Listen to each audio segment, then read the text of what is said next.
I'm Christian, and welcome to my channel. I do not gang, I do not gang bang, but you feel like a sucker in the blood, be bang bang. Two stacks.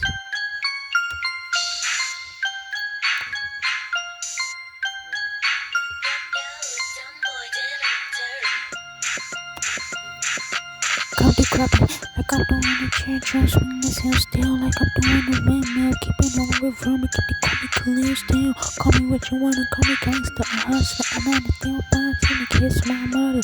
Tell her I love her and thank God for another. Word to push her, and that's the Tina really let me know who's out there better than me. I don't know nothing but I Welcome to Christian's Gaming and Reactions if you're new, and welcome back to Christian's Gaming and Reactions if you've been watching.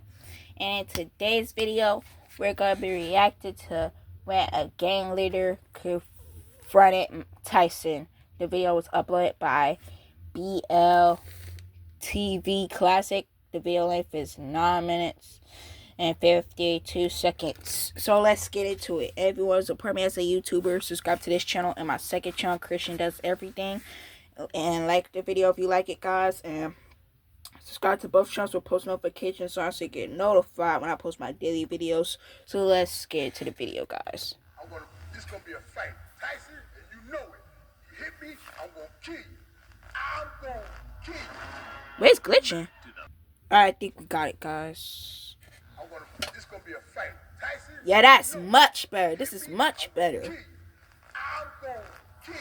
La la la la la la la la la la la la la la la la la la.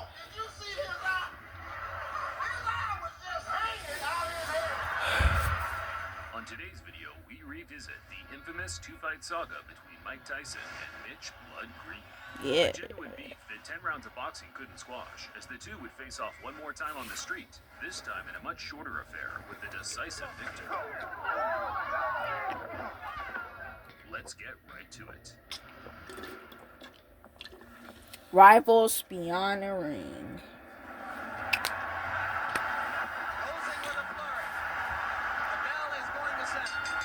Don't worry, guys, we're making a part 2 reacting to the documentary. Don't worry about that, guys, we are going to make a part 2. The invincibility aura from Kid Dynamite took a slight knock as the two heavyweights battled out a much closer fight than the boxing fans and bookmakers expected. How disappointed are you that the knockout string is over? Not at all. If anything, I feel relieved, and I'm confident if I wanted to, I could have knocked them out. It was Tyson's first time going the distance, as he had finished his previous 19 opponents all inside the opening 2 or 3 rounds. That gave some of the other heavyweight contenders an incentive to catch this teenage dynamo early, halt the hype train, and earn the highest possible payday outside of a championship fight.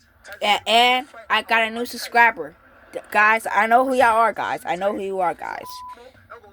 Now I have 46 subscribers. So shout out to that person that subscribed. If y'all want to shout out, subscribe as well, so y'all get a shout out. I don't know the specific person that subscribed, because they ain't have public subscriptions on, so I don't know who subscribed. But thank you for subscribing, guys. So if y'all want to shout out, subscribe. And also, we are road to 100, so that's why as well. So yeah, but it is here.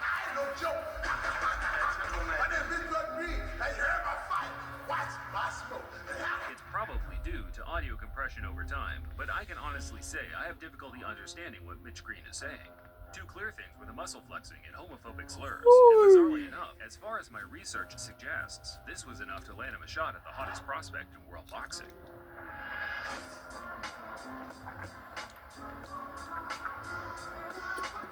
Growing up on the tough streets of Detroit, Mitch Green was a prominent player in 1970s New York gang warfare. By the age of 17, he had witnessed his father lose his life in a bizarre Western-style quick-draw shootout, not long before being shot twice himself, fortunately escaping with non-fatal injuries.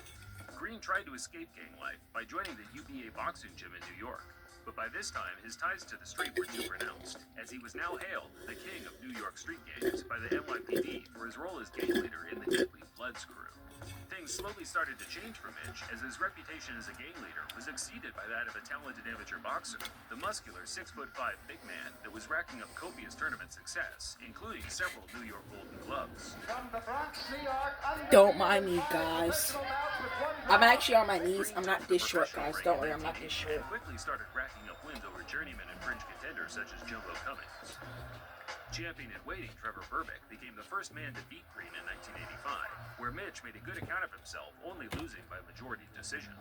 Both Tyson and Green were on the fringe of a world title shot, so regardless of the antics, the two were on a likely collision course. The trash talk from Green just helped build more interest in the fight, which in turn certainly struck a chord with Tyson, who openly admitted to hating that ugly mother effer. And Mike Tyson What? traditionally Try to chip it. no socks. He says it makes him feel like a warrior, makes him feel like a gladiator. Tyson met Green for the first time in May 1986 at Madison Square Garden. It was Tyson's first match at a prestigious boxing venue and also the first to be covered by a large television network. Yet, the occasion didn't change the traditional no-robe, no-socks attire. He was all business and had a personal vendetta to settle with the now not-so-confident-looking Mitch Blood Green. And was so much a factor in the last fight that we showed you here on HBO that he didn't double up. He just was a little bit lazy, especially in the later rounds. So I hope this is not copyright music, guys, because I swear, if I get a strike, I have to edit this whole video again. I'll actually crash out, bro. If I have to edit this video again, if I get a strike. So hopefully this is not copyright music. Green's in trouble. Good left hand by Tyson. Everyone has a plan until they get their mouth guard punched out of the Notice lots of YouTubers reacted to this video, like Joe Bartolozzi and YXL Sala. I already seen this video from like YXL Sala's reaction and Joe Bartolozzi's reaction, but this is now my reaction to it, guys. Not first time reaction, but still a reaction. Tyson punched out Green's mouth guard again in the third, where after he started mocking his opponent for having a wide, gulping mouth, stalking him across the ring, landing fierce, single power Another big left hook. Hey, Tyson, there, good uppercut. He has to take the standing bitches. Another couple body shots. Well, he's smiling. Tyson is smiling. You see, Green has those fast hands. The fight became so routine by the closing. Yo, should we do outro music, guys? Yeah, we got, because most YouTubers I see, they be doing outro music. So we're gonna do some outro music, guys. This could be a debut of some outro music. Well, Kevin Rooney is in there and just jabbering away 100 miles a minute. Mike Tyson leaned over and just kissed him. Tyson closed the show, trying to score the knockout, but Green's disinclination to engage allowed him to grab and clinch his way to safety, resulting in him losing 9 out of 10 of the rounds on every judge's scorecard.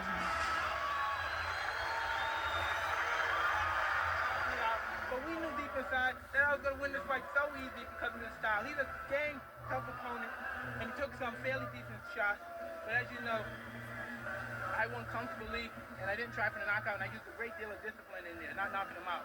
Tyson claimed he carried Green the 10-round distance on purpose to punish him for as long as possible, and whether it was true or not, Green's personal pride was hurt, and he was willing to do whatever it took to restore a sliver of respect amongst his peers.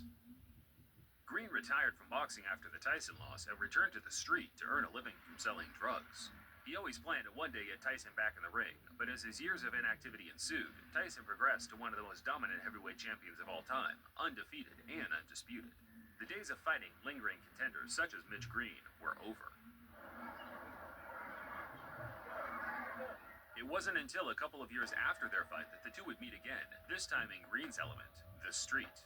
In the early hours of August 23, 1988, Mitch Green got wind that Tyson was shopping at a local clothing store close by to where he ran things on the street. Tyson had traveled a fair distance to pick up a luxury leather jacket handmade by one of his friends over at Dapper Dan's. As Tyson was chilling in the store with his entourage, Mitch Green burst through the door on his own, high on angel dust, demanding Tyson either give him a rematch or empty his pockets right there on the spot. For those who don't know, guys, angel dust is a type of drug. For those watching who don't know. Spectators said that the fight was short, violent, and very one-sided. In fact, it was no longer than 15 to 20 seconds, but that's more than long enough for the heavyweight champion to inflict severe damage. There is no footage of the fight, regardless of the clickbait you see on YouTube, but there were many accounts of what happened. I mean, the closest thing to footage of the fight was in the Tyson 95 movie. It's on HBO, stars Michael J. Fox. That's the closest thing we got to footage, really. You know, and when he hit me, and I said I couldn't get a chance to get to him like I was because everybody was like pulling me, holding me, like so he could get away from me, and so he get away, and he ran from me. Green was certain the Tyson scuffle, which became mainstream news around the world, would add enough public intrigue to get his rival back in the ring.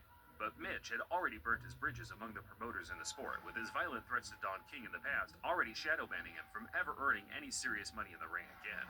After Green's failed attempts to get the rematch with Tyson, he filed a civil lawsuit for $20 million due to the injuries he suffered during their fight. The former gang leader came away with one small W to coincide with a long list of L's, winning the case and being awarded $45,000, close to what his purse was during their professional fight in 1986. Yeah, I remember seeing Mitch Green's eye after that. It was like he broke his socket, broke the eye socket. Yeah, he broke his eye socket. Yeah, the eye socket. You gotta hit really hard to do something like that, right? Green returned to the ring 7 years later, but at that point he was a shell of his former self and was beaten by journeymen with losing records until he hung them out for good in 2005. As of 2022, Green is still a large-as-life character, but now employs his energy into his love of Christianity. He still has a gripe with Tyson, but I think it's fair to say the two have now moved on, and whenever the topic is brought up today, they both make light of their infamous 30-year feud. That didn't work. Boys get it done. After we had the street fight, the boys get it done. Oh, wait a minute. Didn't y'all have a street fight, Mitch? For the ring, for the street. Thinking the man would do somebody, he wouldn't do nothing. Oh, man, he freaked me out. Did you know that actually Tyson and Sal are good friends and he comes to the show? He knew, look, Tyson. You see that? You know what to do. Well, guys, that was the end of the video. I'll rate the video 10 out of 10. I thought it was very informative. Glad they made peace and the rivalry didn't go too far where one of them got killed. But see you in the next video, guys. Peace.